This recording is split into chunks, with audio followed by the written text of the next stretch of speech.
Hi, and welcome to the show. Subscribe at kevinamy.com/podcast. Get CME for this episode by clicking on the CME link in the show notes. Today, we welcome back Amy Baxter.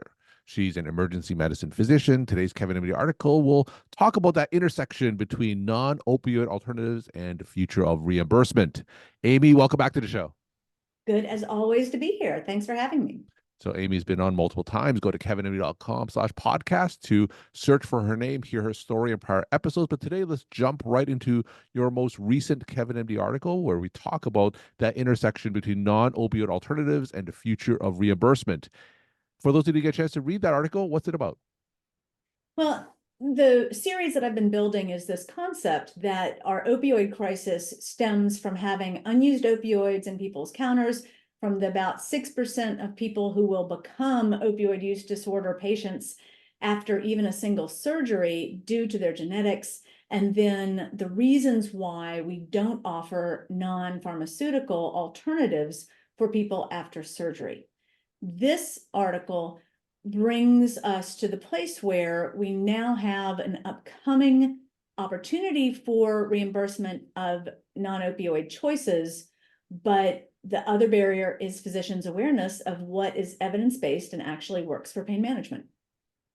So when you say non-opioid alternatives, what exactly are you talking about?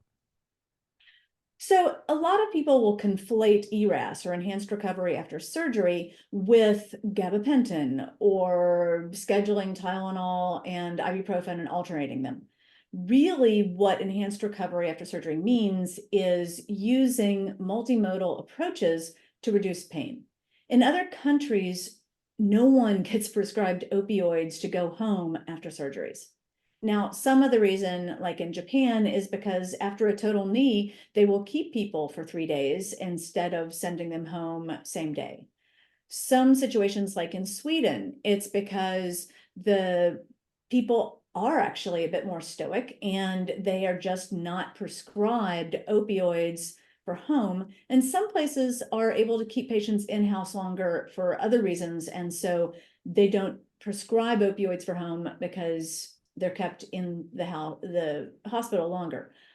What I mean by non-opioid alternatives is getting really to the nature of pain itself.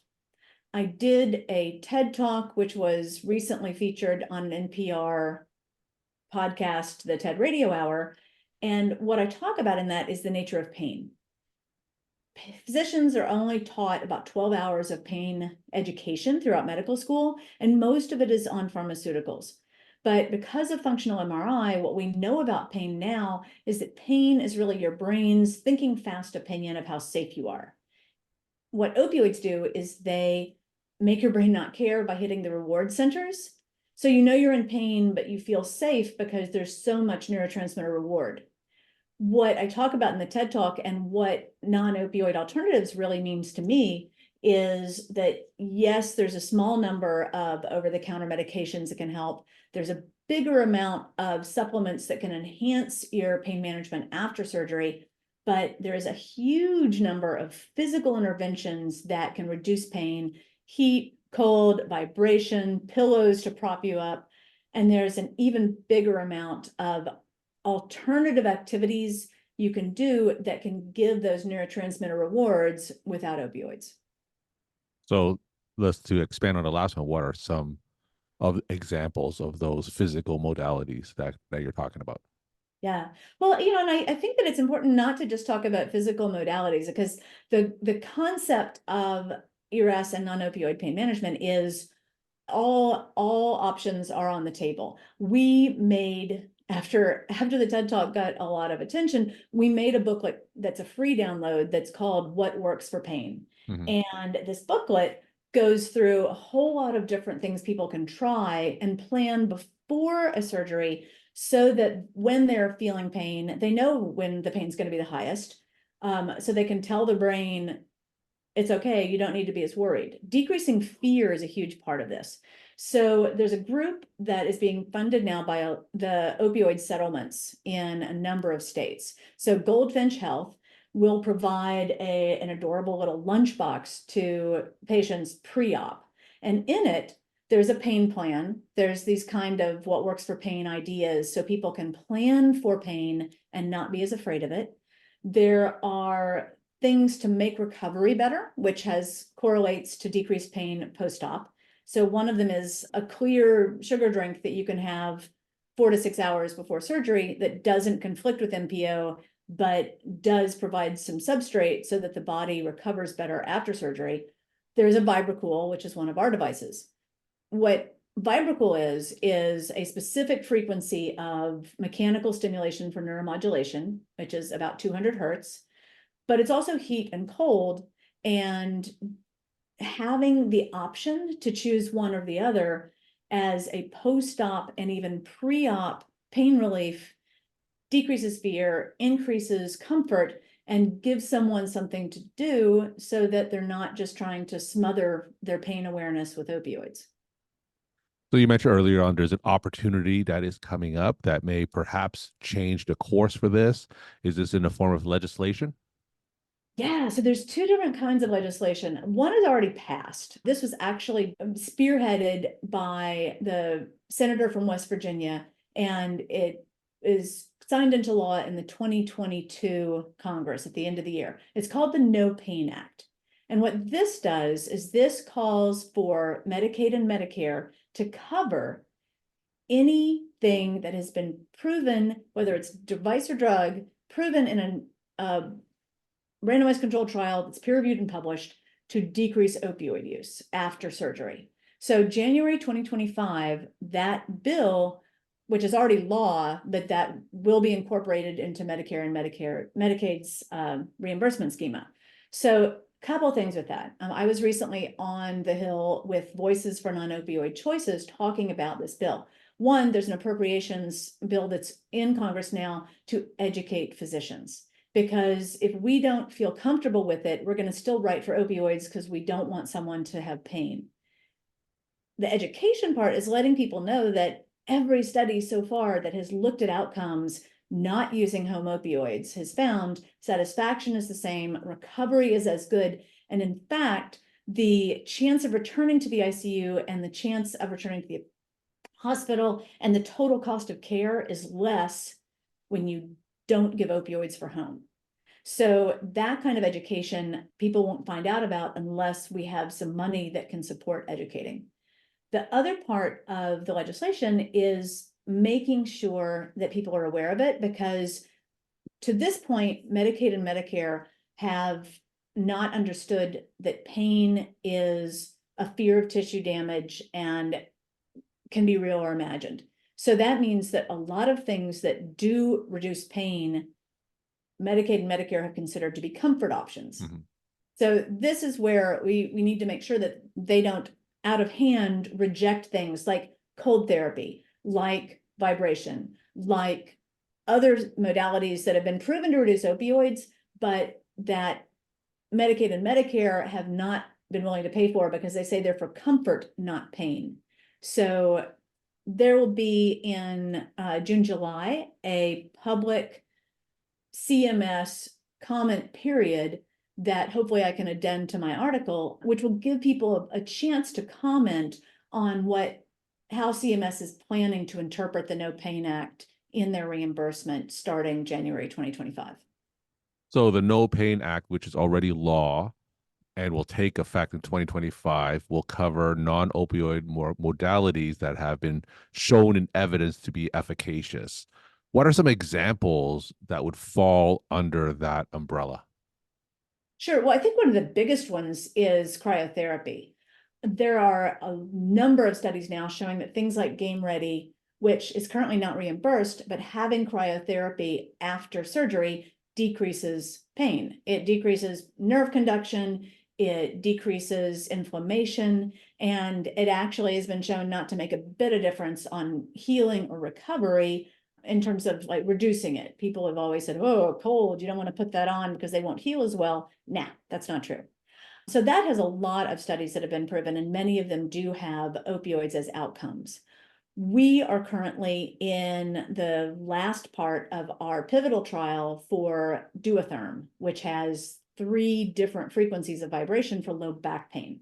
Now, opioid use is our primary outcome, but it is not intended at this time to be a post-surgical, so it wouldn't fall under that. Even if we are able to reduce opioids with low back pain, it won't necessarily be covered because it's not a surgery. However, Vibracool, the thing was the Vibracool extended, was looked at in a case series for ACL reconstruction, and it was found to reduce opioids 35%, and 13 of the 14 patients who used it were off of opioids by day 4. So that's another part of looking at opioid hygiene. The people who tend to get opioid use disorder are on for more than 3 days. So that 4-day off opioids thing is a really important part. So that study is being replicated at Columbia University, and that would make Vibracool able to be reimbursed. So, other things like the post-op injections of a long-lasting bupivacaine, giving someone a really good nerve block that gets them past this. There's some medications that seem to be more effective, and those should be covered because they reduce opioids after surgery. I mentioned the Goldfinch Health.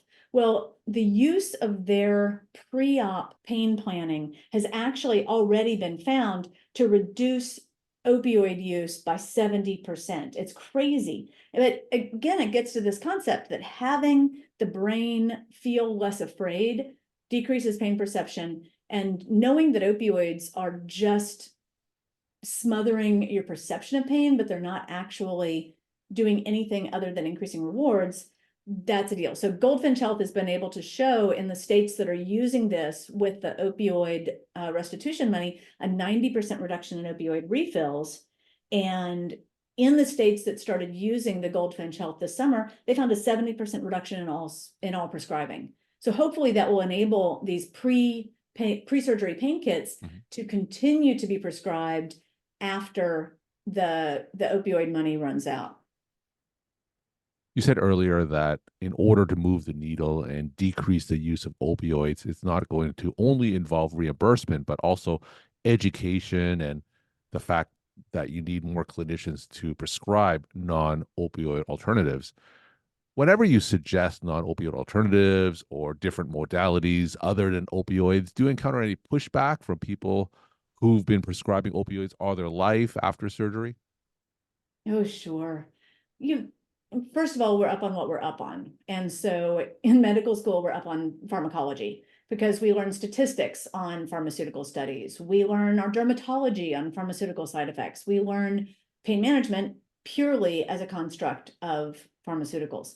So we're all up on that. It's our superpower, writing prescriptions.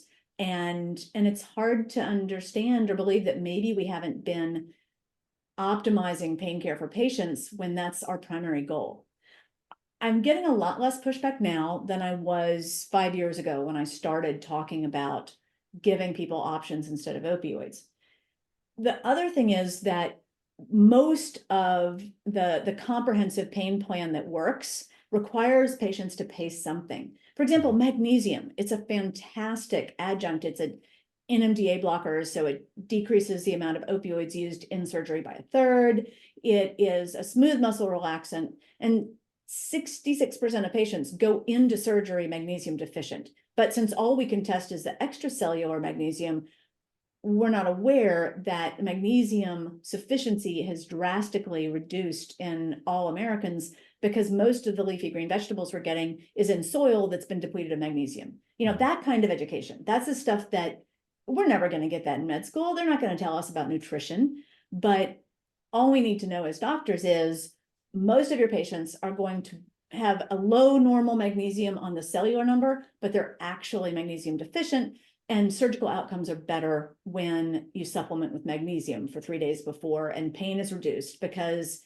pain is in many places the descending inhibitory control of pain is done in the perioculoidal gray by oxytocin, and that requires magnesium to work. It's an obligate part of those reactions. So anyway, there's a lot of really complicated physiology we don't know. And so if we did know that if we can recommend people make a plan for 4 activities that are going to make them happy or make them feel connected, or if they get a massage or something that's going to increase oxytocin, learning those kinds of things, or at least knowing this is an evidence-based book. I'm going to send them to What Works for Pain. It's a free download on paincarelabs.com.